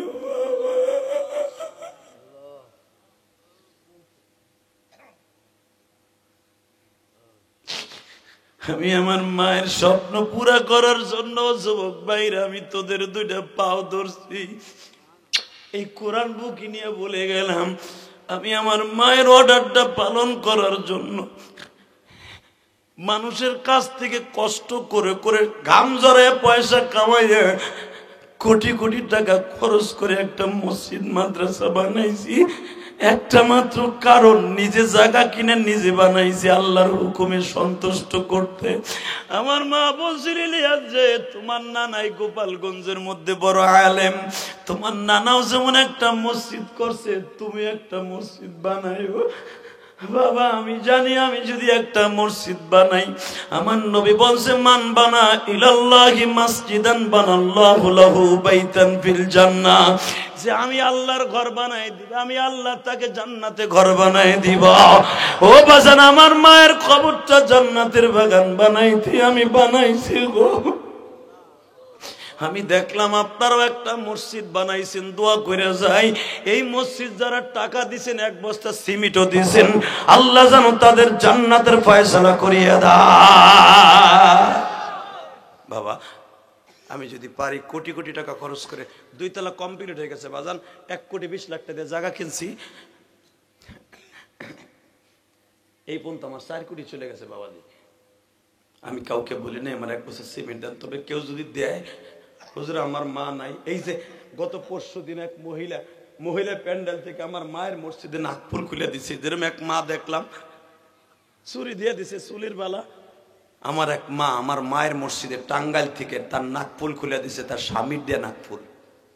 আল্লাহর জাতের কসম করে বলছি, আমি তো মায়ের চিনিও না, এক বাচ্চার কাছে পাঠাই দিছে, বলবে এটা মাদ্রাসায় দিলাম 10,000, আর আমার এই নাকফুলটা হুজুরের মসজিদে দিলাম, এই জন্য যেন হুজুরের মা জান্নাতে গেলে আমিও জানি যাইতে পারি। কারণ আমার নবী বলছে না, তুমি যদি মসজিদে 100টা টাকাও দাও তুমিও জান্নাতি, 1 কোটি টাকা দিলেও জান্নাতি, 1 বস্তা সিমেন্ট দিলেও জান্নাতি, 1টা টাকা দিলেও তুমি জান্নাতি। মসজিদ এমন একটা জায়গা, আর মসজিদ কারো ব্যক্তিগত নয়। এই মসজিদে দিলে যেই সওয়াব, বাইতুল মুকাররমে দিলে যেই সওয়াব, আমার মসজিদে দিলে যেই সওয়াব, মদিনার মসজিদে দিলে একই সওয়াব। কারণ মসজিদ কার ঘর? জোরে কর না কেন? আমি যখন রুমের মধ্যে ছিলাম মাদ্রাসায়, একটা যুবক, অবশ্যই আমার একনিষ্ঠ ভক্ত, আমার ওয়াজ ইউটিউবে শুনে, আর মাকে নিয়ে মোটরসাইকেলে ওয়াজ শুনতে যাইছে, আমারে বলে, হুজুর আমার মা প্রতিদিন আপনার ওয়াজ শুনে, এই মেম্বার সাহেব যাওয়ার 5 মিনিট আগে, হুজুর আমার মা বলছে, হুজুর আমি ধনট থানা, আপনি যখন আসছিলেন থানার ওখানে বৃষ্টির কারণে আমি ওই ওয়াজটা শুনতে পারি নাই, কিন্তু হুজুর আজকে আমার মারে নিয়ে আসছি, হুজুর আপনার মায়ের মসজিদে আমি 500 টাকা দিয়ে দোয়া চাইলাম, আমার মায়ের জন্য একটু দোয়া করবেন। যুবকটা আপনাকে প্যান্ডেলেই বসে আছে, আর মাকে আল্লাহ তুমি মাফ করে দিও, আল্লাহ ওর বাবাকে মাফ করে দিও।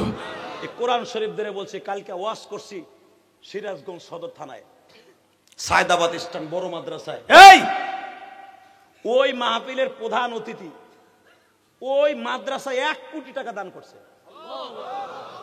সে হাজার হাজার কোটি টাকার মালিক। সে নারায়ণগঞ্জে 8 থেকে 10টা ইন্ডাস্ট্রিজের মালিক। সে 4 কোটি টাকা দিয়ে মসজিদ বানায় দিছে। আমি যখন বলছি আপনি কত দিবেন, কয় আপনি কত চান, আমি কই চাই গেলাম 1 কোটি, কয় দিলাম। আলহামদুলিল্লাহ বলেন না? আমি মিথ্যা কথা বলে আল্লাহ জিব্বা কেটে দেবে। মিডিয়ার কাছে জিজ্ঞেস করে, ওই যে মিডিয়া বই রয়েছে, জিজ্ঞাস 1 কোটি চাইছে, 1 কোটি দিছে। তারপরে সভাপতির বলছি, কয় আপনি কত চান, আমি কইলাম 1 লাখ দিবেন, এইটুক টাকা কম, 1 লাখে দিছে। তারপরে যাদের বাবা নাই মা নাই 50 1 লাখ বহুত দিছে।